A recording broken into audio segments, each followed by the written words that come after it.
this is Dreamwalker, and welcome to my channel, True Source. Today I want to talk to you a little bit about why I am not vegan.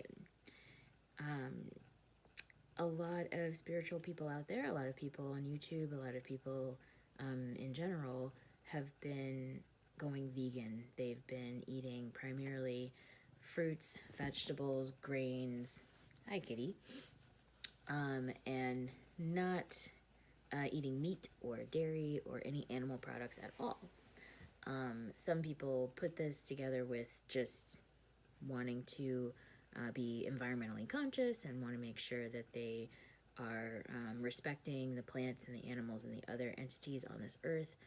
And while other people are doing it more for health reasons or trying to stay as clean eating as possible, which is becoming increasingly difficult, especially in the United States.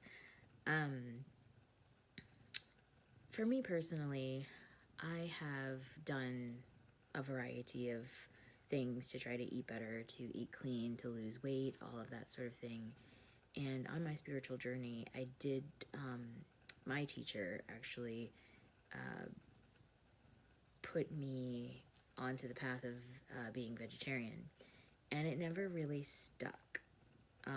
The more I feel that I go along my spiritual journey, I thought, hey, you know, as things get more clear for me, as things get more, as I learn more and I become more awakened, I thought maybe I would be more vegan or be able to, it would be easier to give up the meat and the dairy. That has not been the case, and I thought it was curious, so I thought I'd make a video about it. For me, in particular, I have vegan spurts. So what does that mean? It means that when my body feels like it needs to be eating raw fruits and vegetables, I eat raw fruits and vegetables. When my body feels like it wants to eat cooked fruits and vegetables, I eat cooked fruits and vegetables. When my body tells me to eat grains, I eat grains. When it tells me to eat meat, I eat meat. It very rarely asks for dairy. So at this point, I feel like I could probably go without dairy. I never crave it, but it is not just a craving feeling, because I know, you definitely crave certain things just when you're missing nutrients, and you can easily solve that with vitamins and supplements. However, I am a firm believer in obtaining as much nutrients as possible from food and not relying heavily on supplements, because one, they're super expensive, and two, you don't always know what you're getting when you buy them unless you have a really trusted source. So for me, I stick to as much organic fruits, vegetables, meat, grass-fed, clean meat as I can possibly find. Having said that, I seem to go in like these kind of cycles where, I was talking about the feeling. So it's not a craving feeling. It is a intuition feeling. It's just a gut instinct. It is a listening. It is noticing what happens to my body when I eat certain food, or if I've been eating meat for 2 or 3 weeks and then I notice that things change in my body, the way that I feel in my body, the weightiness of my body, the heaviness, any sensitivities that start to crop up, then I know it's time to make a little bit of a change or an adjustment to what's on my plate. So that might mean, I go through these cycles where sometimes I'm eating lots of raw fruits and vegetables, but I can't keep that up for very long. Then I notice that my body's asking more for cooked fruits and vegetables, so I go more for cooked fruits and vegetables. And then I'm feeling, that's just not enough food, so then I add the grains back in. And once in a while, I get to a point where my body is, saying, hey, you're going to be better off with some additional protein, some extra iron, and this is something you need to get from animals. And so, one way that I deal with the maintaining respect for the planet, respect for the environment, and respect for the animals that we live with and obtain nutrients from, is to be very conscious about prayer. And prayer is the easiest word to use.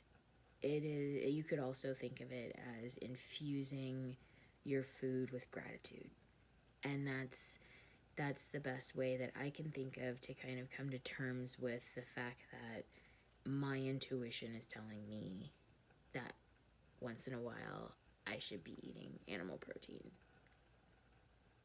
I know, it's crazy, but that is what is going on. And so I highly suggest that people just stop, listen, meditate, maybe even use some apatite. Apatite being the crystal, the little blue crystal. I might actually have a piece. Yeah, tiny piece of apatite here. Maybe it will focus on it.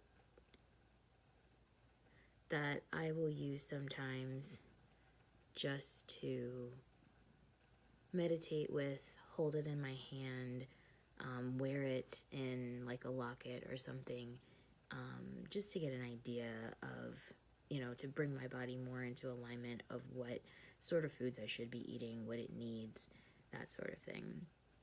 This crystal is one of those crystals that I've been told works for losing weight, but what I notice is that it just brings consciousness to your choices, your food choices, or your health choices, that sort of thing. So, short video, but that's what I wanted to say. And, again, I encourage people to simply use the intuition that you're developing, the intuition that you are starting to trust and become aware of on your journey, to also determine what's best for your human body. What's best for your human body may not be the same things that are what's best for everybody else's human bodies. I've heard people say that, as you become more spiritually awake, you'll end up wanting more and more liquids. That may be the case for your body. So, take everything you see on the internet with a grain of salt. At the end of the day, it is 100% you that knows what's going on, what you need, and where you're going. So trust that. Okay? See you next time. Namaste. Namaste, kitty.